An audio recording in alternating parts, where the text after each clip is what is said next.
السلام علیکم رحمۃ اللہ وبرکاتہ۔ اکنامکس کے سیشن میں آپ سبھی عزیز طلباء کا استقبال ہے۔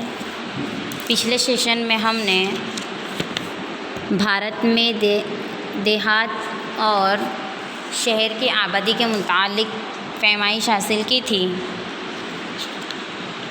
آج کا ہمارا ٹاپک ہے آبادی میں اضافے کی وجوہات۔ اس سے پہلے ہم نے مرد زن کے تناسب میں آبادی اور شہروں میں کتنی آبادی ہے، دیہاتوں میں کتنی آبادی ہے، اس کے متعلق پیمائش حاصل کی تھی۔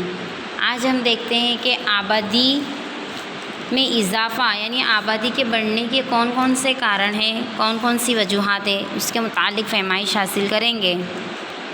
تو سب سے پہلے ہم دیکھتے ہیں آبادی میں اضافے کی وجوہات۔ تو آبادی میں اضافے کے وجوہات دو کارن بتائے ہیں۔ سب سے پہلا ہے شرح پیدائش، دوسرا ہے شرح اموات۔ یہ دو کارنوں کی وجہ سے آبادی میں اضافہ ہوتا ہے۔ شرح پیدائش میں اضافہ ہونے کی وجہ سے اور شرح اموات میں کمی کی وجہ سے آبادی میں اضافہ ہوتا جاتا ہے اور آبادی بڑھتی جاتی ہے۔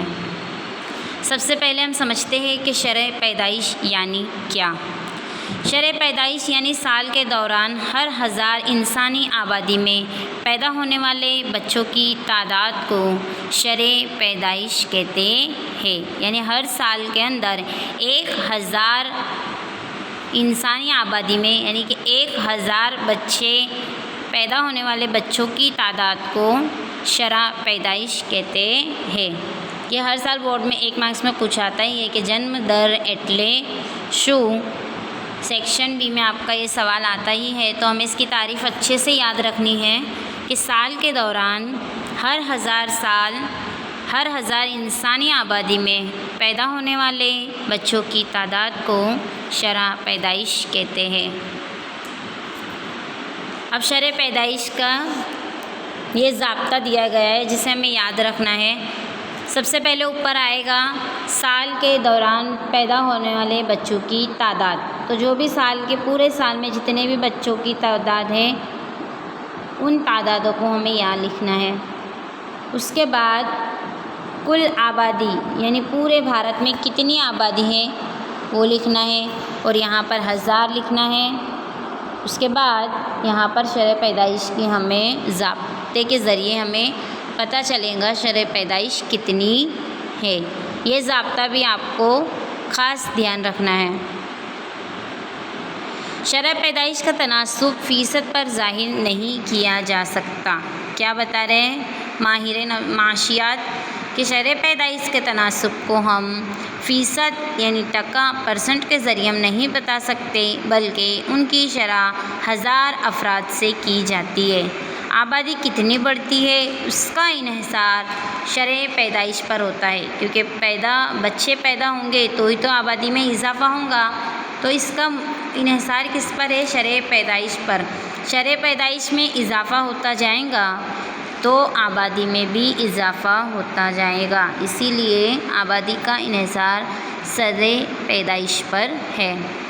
شرح پیدائش کی تعداد اور شمار آبادیات کے تعین میں بہت کارآمد ہے۔ اب دیکھتے ہیں بھارت میں شرح پیدائش کا تناسب۔ تو اس میں 2 سال کے درمیان دیا گیا ہے بھارت میں جنم درنو